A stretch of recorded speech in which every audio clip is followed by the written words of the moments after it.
चाहे वो हिंदी भाषा में हो, चाहे क्षेत्रीय भाषा में हो, चाहे वो मातृभाषा में हो।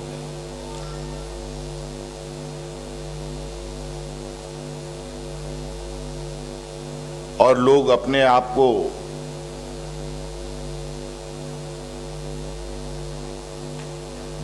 जीवित रखने के लिए इस आघात को भी बर्दाश्त करने के लिए तैयार हैं।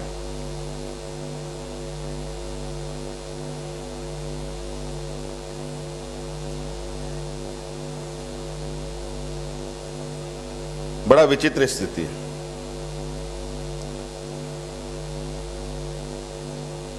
मैं कभी कभी बातें करता हूं अपने वरीय पदाधिकारियों के साथ, मुख्य सचिव भी होते हैं, कई पदाधिकारी होते हैं। हमारा झारखंड प्रदेश में अगर हम बात करें तो कई ऐसे क्षेत्र हैं जहां आज भी लोग हिंदी भाषा नहीं जानते, लेकिन धीरे धीरे बाजार की हवा और जहां अधिक बोलचाल वाली जो वातावरण है, जब जिन जिन क्षेत्रों से वो गुजरता है उन सब क्षेत्रों में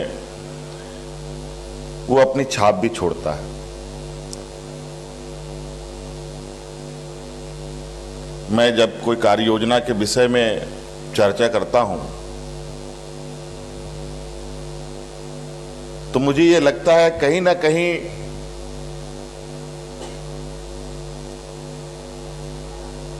उन कार्य योजनाओं को गति देने में भाषा और संवाद बहुत बड़ा भूमिका अदा कर रहा है। मैंने कई बार कहा कि हम कई योजनाओं को धरातल पे उतारते तो हैं, चालू तो करते हैं, लेकिन हमारे कुछ ग्रामीण क्षेत्र ऐसे भी हैं कि जिन भाषाओं में हम उनको समझाते हैं उन योजनाओं के बारे में वो समझ नहीं पाते। तो क्यों नहीं उनके क्षेत्रीय भाषा के हिसाब से बनाई जाए ताकि उनको सरल तरीके से समझ में आए और योजनाओं का लाभ ले पाए।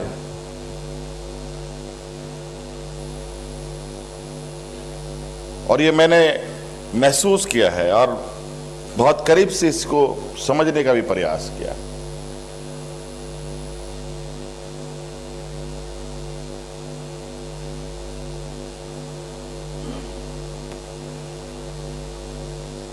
जो भाषा जानकारी के अभाव में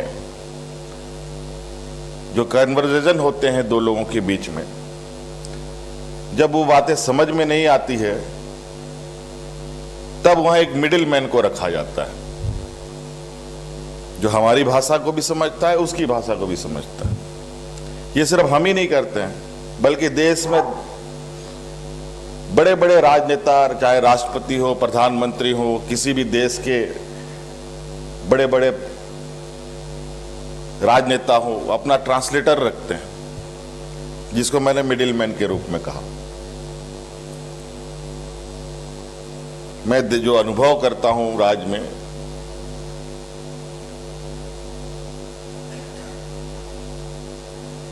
जो ट्रांसलेटर होता है वो बड़े पैमाने पे हमारे राज्य में सक्रिय है और सरकार का बहुत बड़ा हिस्सा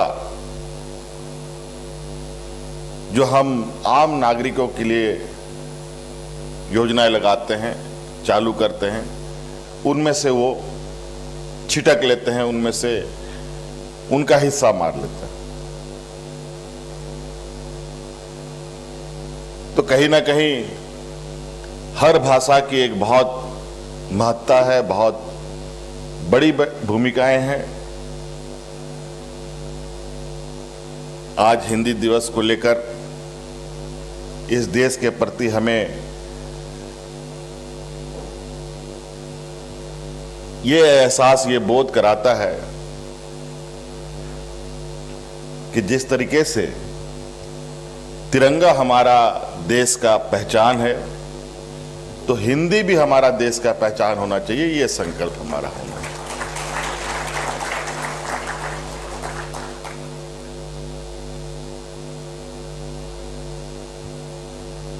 ये बात सही है, कई लोग कई राज्यों में जहां शायद बहुत विलंब से हिंदी भाषा की समझने वाला जो प्रक्रिया है या समझ पाने वाले लोग हैं, बहुत विलंब से समझ पाए हैं, लेकिन लोग हिंदी को समझ भी रहे हैं, ऐसी बात नहीं है।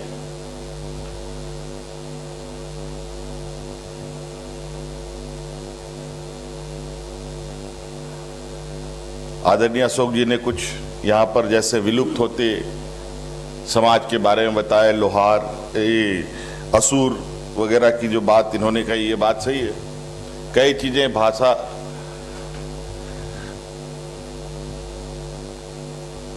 उनकी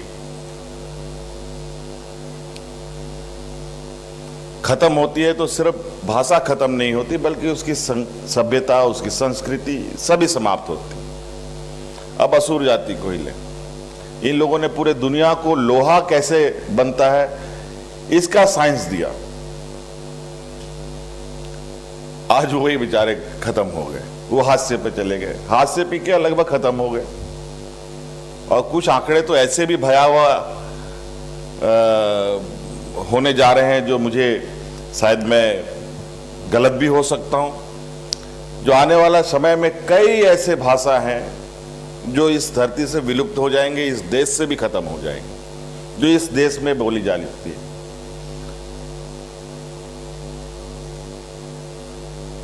तो ऐसा ना हो कि धीरे धीरे हिंदी पर भी इस तरीके से अतिक्रमण हो जाए कि हिंदी भी विलुप्त हो जाए। इसलिए हम आपको यही राज्य का मुखिया होने के नाते मैं आप लोगों को आश्वस्त करना चाहूंगा कि हमारी प्रयास रहेगी कि हमारी पूरी सिस्टम हिंदी के भाषा को पूर्ण रूप से अपनाते हुए अपने काम को जो हम लोग शुरू से करते आए हैं, उसमें लगता है कि पहले तो व्यवस्था हिंदी पूरी तरीके से हिंदी का दबदबा था, लेकिन अभी जिस तरीके से कंपटीशन और जिस तरीके से सोच समझ बढ़ रही है, उसमें कहीं ना कहीं हिंदी भाषा पर भी अतिक्रमण होने की संभावनाएं बढ़ती हैं।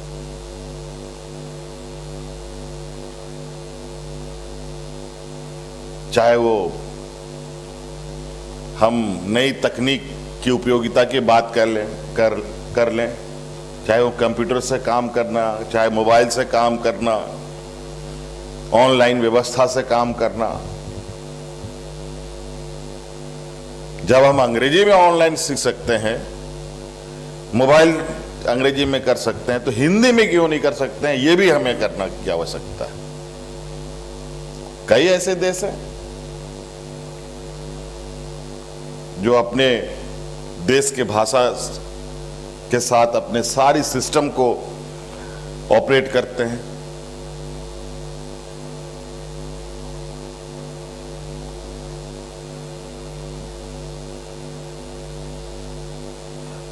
चलिए, आज इस हिंदी दिवस पर मेरी भी बहुत चीज़ें जो मैं सही मायने में पूछे तो इसको औपचारिक रूप में सोच के मैं यहाँ आया था, लेकिन ये औपचारिक नहीं है, बल्कि एक चुनौती भी है और एक संकल्प भी है कि इस हिंदी दिवस को कैसे हम और मजबूती के साथ इस देश की पहचान को मजबूत करने की भूमिका निभाएं।